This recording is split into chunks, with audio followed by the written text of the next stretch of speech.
With High Isle right around the corner, I wanted to share some tips and tricks to help either new players coming in or people coming back to check out the expansion. And let me tell you, I wish I had a few of these tips when I came back to ESO a few months ago, as, well, it would have made my life a bit easier. And with that being said, let's get started. Arguably, the most important tip in this video is that there is actually auto loot. You just have to turn it on in the settings. You can also turn on the ability for the game to not auto loot stolen items for you so you don't accidentally steal when you don't mean to. And also just in case you have Mr. I hate it when you steal Bastion accompanying you. You can turn off in the settings the ability to kill friendly NPCs and/or animals so you don't accidentally become the most wanted person in the land for accidentally killing that one dude's chicken. Daily dungeons and daily battlegrounds are each on their own timer, similar to your horse trainer timer, which is about 20 hours. The best way to know if your daily battlegrounds or daily dungeon is ready to be done is to either try and sync them with your horse timer or make note of the color in the menu. Purple means that your daily is ready to do, and blue means that your daily is already done. You can deposit more than your normal gold currency in the bank. You can deposit Telvar Stone, RIP vouchers, as well as alliance points into your bank, making it easy to share between your characters or not die with a mountain of Telvar Stone on you. You don't have to hit escape or alt to close the book or whatever the equivalent is on controller. You can literally just walk away from them. Please don't ask me how long it took me to realize that. You don't have to physically have your house decorations on your character in order to decorate. They can actually be sitting in a chest or in your bank that the game will just pull from for you. However, it won't pull from your various characters, so just make sure that they aren't stored on a character you aren't using for decorating. Keep one of each skill line on your bar when leveling, as it'll level the skill line even if you aren't using one of those abilities. And when starting a new character, make sure you equip 3 pieces of each armor type in order to unlock that skill line. So you'll want to do 3 pieces of light armor, 3 pieces of medium, or 3 pieces of heavy, and that'll open up those respective skill lines. Speaking of skill lines, killing a mob with any weapon will open up that weapon's skill line for you as well. Outside of buying companion gear, the only way to get it is to have your companion with you when you're either opening up chests or looting mobs. However, it is extremely RNG, so it could take a little bit.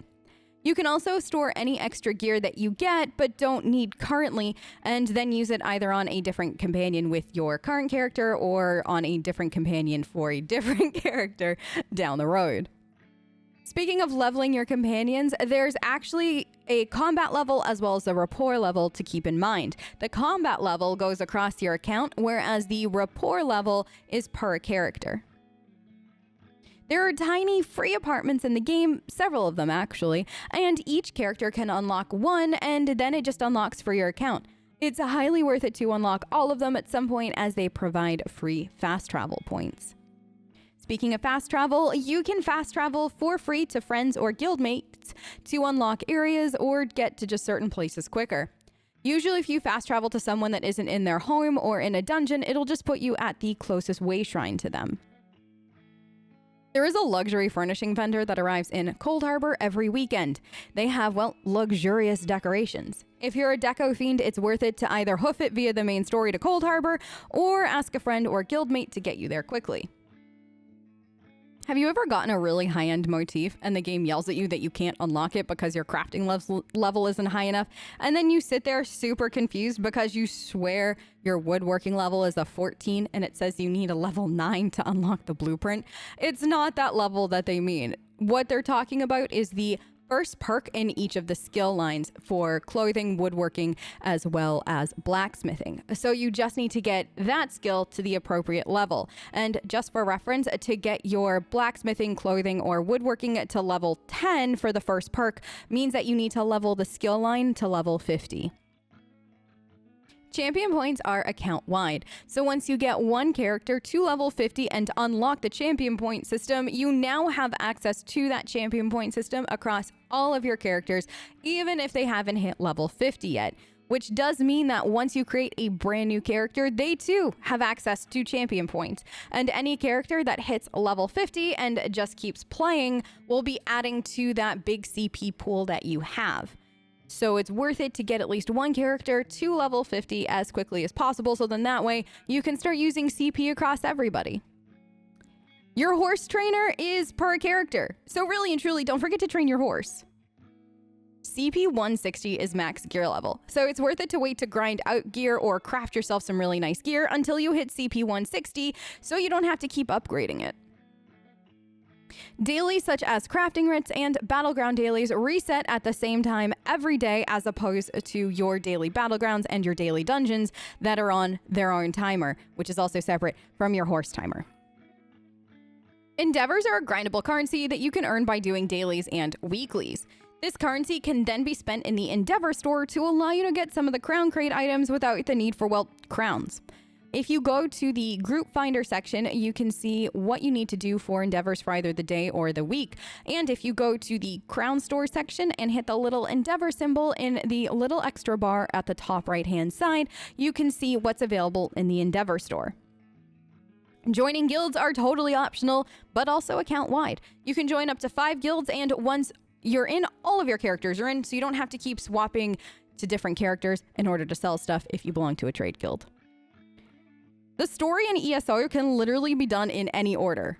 Most people who are story fiends would say you have to at least once roll through the story in the release order of things to understand the story beat progression with specific characters that are in the story. I've done both, and honestly, it can be really fun to mix it up and play in a really random order. So once you get into the game and have multiple characters, don't be afraid to explore story order and craft your own narrative based on that. Prologues for different story expansions are still available in the game for you to experience. Just navigate over to the Crown Store, then Quest Starters, and then Prologues, and you can find all of the prologues for all of the major storylines there. Even the one for High Isle is currently available, so you can preview the story in part before purchasing it to see if it's something that you'd enjoy, as all of the prologues are free. Generally in ESO, when they say account-wide, they actually mean server-wide. So if you're going to play on both EU and NA, it's worth noting that server means account, and only collector edition stuff for expansions or the Steam packs generally go across both servers.